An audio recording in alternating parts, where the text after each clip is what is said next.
Mulai.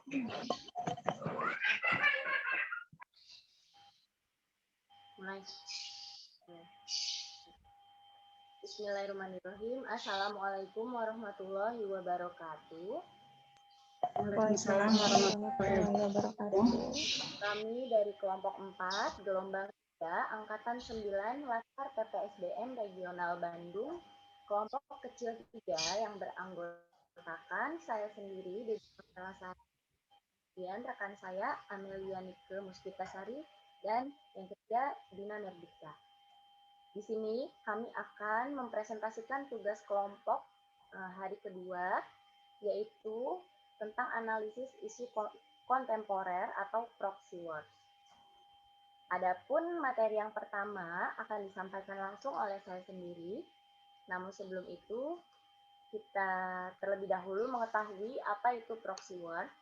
Menurut pengamat militer dari Universitas Pertahanan, Yono Rexodiprodjo menyebutkan proxy war adalah istilah yang merujuk pada konflik di antara dua negara, di mana negara tersebut tidak semata-mata terlibat langsung dalam peperangan, karena melibatkan proksi atau kaki tangan. Perang proksi ini merupakan bagian dari modus perang asimetrik, sehingga berbeda jenis dengan perang konvensional biasa, yakni perang ini bersifat irreguler dan tidak dibatasi oleh besaran kekuatan tempur ataupun luasan daerah pertempuran. Perang ini memanfaatkan perselisihan eksternal atau pihak ketiga untuk menyerang kepentingan atau kepemilikan teritorial lawannya. Itu menurut Yono Rexodiprodjo. Nah, adapun isu-isu yang kami angkat di sini ada dua macam. Yang pertama, kami mengangkat isu mengenai penghancuran generasi muda melalui narkoba dan pornografi. Yang kedua, tentang ujaran kebencian terhadap Presiden Joko Widodo. Nah, di sini kami melakukan praanalisis isu kontemporer menggunakan metode pentahelix. Yang pertama, saya akan membahas isu mengenai penghancuran generasi muda melalui narkoba dan pornografi. Dari segi government, di sini adalah kurang tegaknya hukum mengenai kasus narkoba dan pornografi di Indonesia. Kemudian dari segi akademik adalah peran pendidik di sekolah dan orang tua dalam menentukan arah generasi muda saat ini. Dari segi bisnis, yaitu besarnya keuntungan yang dihasilkan dari adanya penyelundupan narkoba maupun besarnya jumlah akses situs-situs pornografi.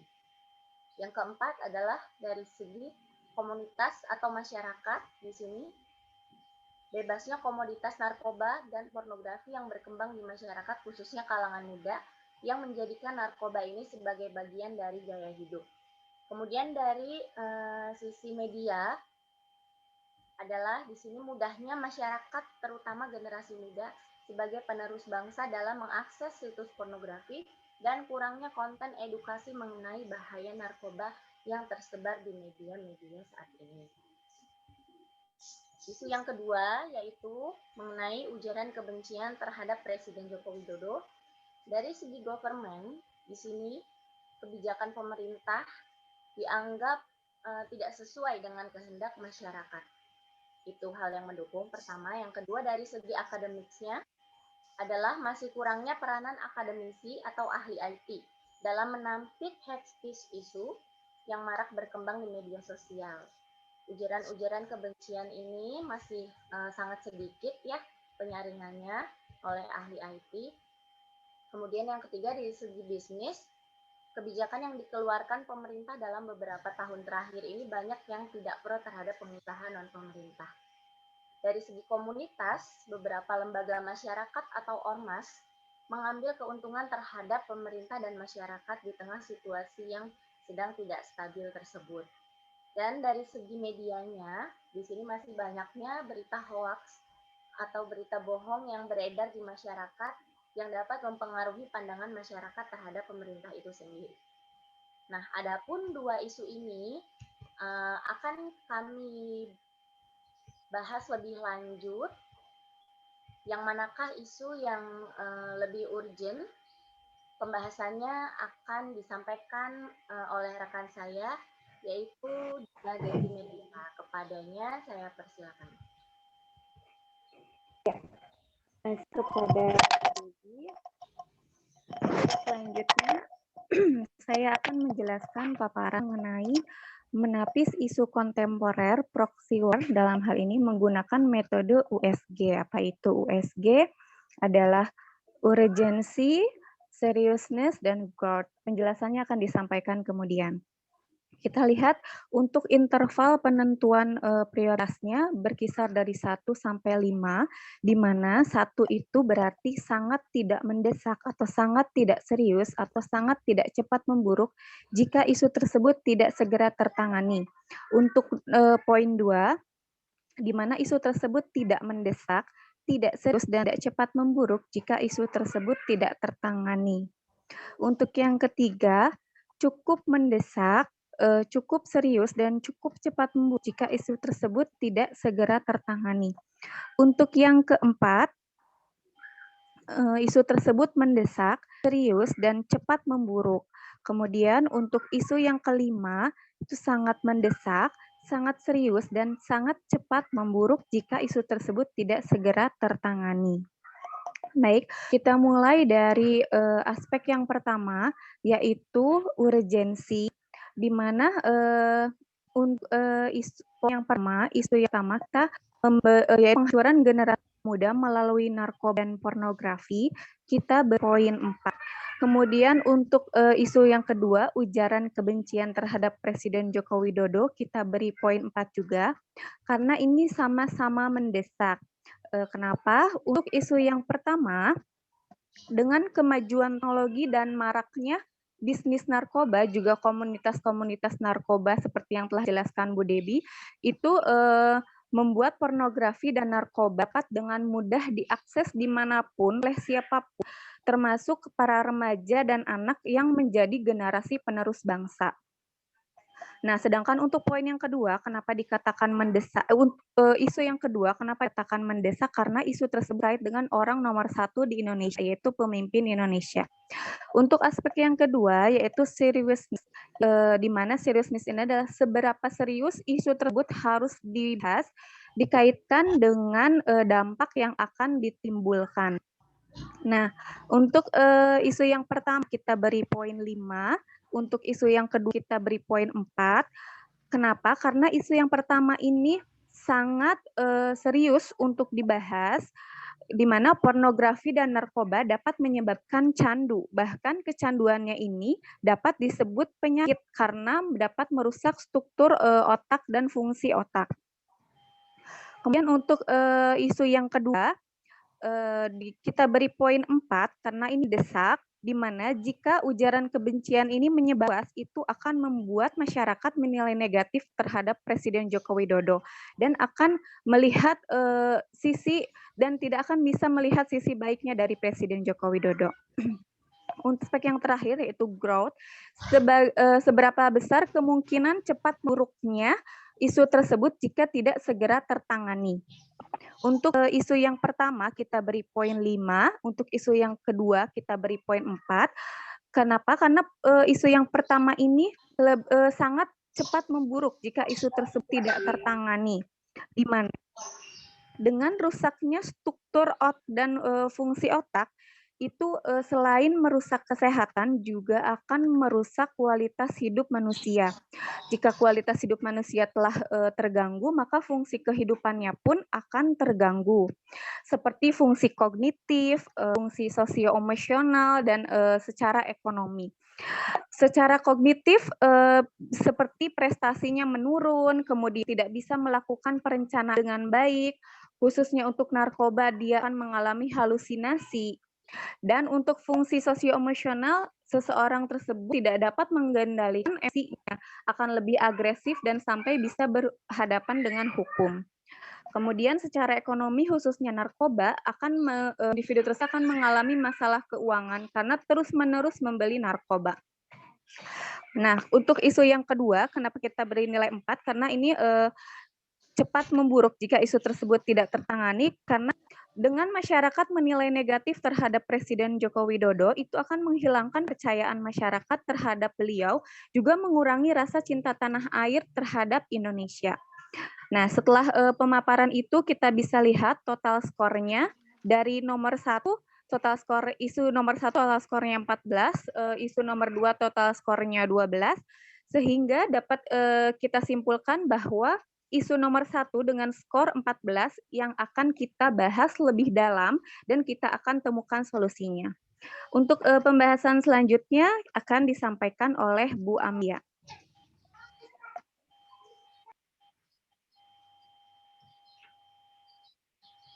Baiklah, selanjutnya di sini ada analisis masalah dengan fishbone. Fishbone atau diagram tulang ikan itu sendiri salah satu metode untuk menganalisis penyebab dari sebuah masalah atau kondisi. Yang ditampilkan pada layar ini merupakan tampilan atau hasil analisis masalah penghancur generasi muda melalui narkoba dan pornografi. Analisis ini menggunakan fishbone. Dapat dilihat di sini ada penyebab dan akibat. Yang pertama, penyebab terjadinya penghancuran generasi muda melalui narkoba dan pornografi. Pertama, disebabkan karena lingkungan atau surrounding. Di sini yang mempengaruhi ada 3, lingkungan masyarakat, lingkungan sekolah, dan keluarga. Lingkungan keluarga sangat mempengaruhi karena jika tidak adanya perhatian dan komunikasi yang baik antara orang tua dengan anak, maka orang tua tidak akan mengetahui perkembangan anak di luar rumah, apakah dia bergaul dengan baik ataukah salah pergaulan. Kemudian yang kedua, ada dari lingkungan sekolah. Lingkungan sekolah ini sangat mempengaruhi penyebab dari penggunaan narkoba atau pornografi karena seharusnya lingkungan sekolah melakukan sosialisasi mengenai bahaya narkoba dan pornografi. Selanjutnya ada lingkungan masyarakat. Lingkungan masyarakat ini yang mempengaruhi biasanya itu merupakan teman sebaya dalam pergaulan yang memudahkan seseorang terlibat untuk menggunakan narkoba maupun menyaksikan pornografi. Kemudian penyebab yang kedua ada supplier atau pemasok. Pemasok narkoba dan pornografi yang ada di Indonesia itu bisa berasal dari dalam negeri maupun dari luar negeri. Contohnya dapat dilihat dari maraknya berita penyelundupan narkoba dan banyaknya situs-situs online pornografi yang berasal dari luar maupun dalam negeri. Kemudian penyebab ketiga, ini ada sistem.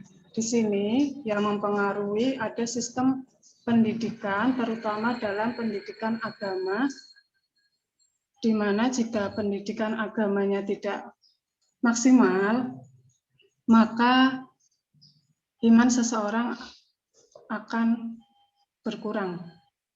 Yang kedua, hukum yang tidak tegas di Indonesia dalam menangani narkoba dan pornografi. Selanjutnya ada skill atau keterampilan. Keterampilan ini yang dimiliki seseorang dalam menggunakan teknologi yang canggih sehingga dapat mengakses situs porno dari luar maupun dalam negeri dengan mudah. Terakhir ada safety atau keselamatan.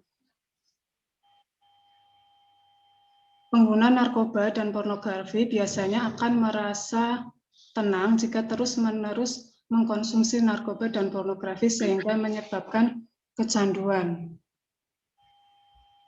Nah, untuk selanjutnya, di sini ada analisis pemecahan masalah menggunakan SWOT.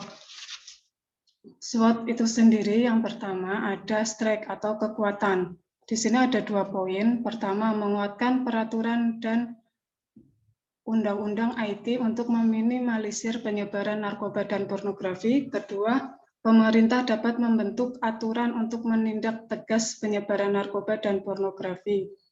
Selanjutnya, weakness atau kelemahan. lemahnya pengawasan pemerintah mengenai penyelundupan, penyebaran narkoba, dan masih banyak situs porno yang bebas diakses oleh masyarakat umum.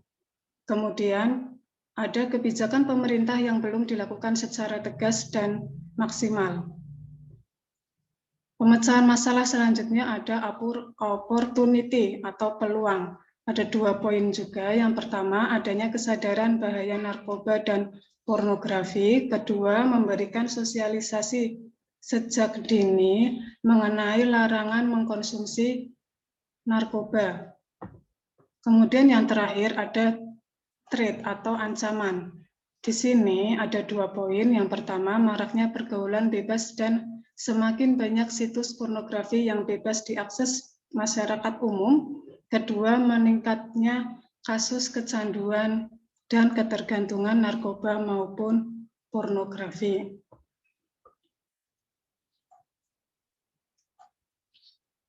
Baiklah, sekian presentasi dari kami mengenai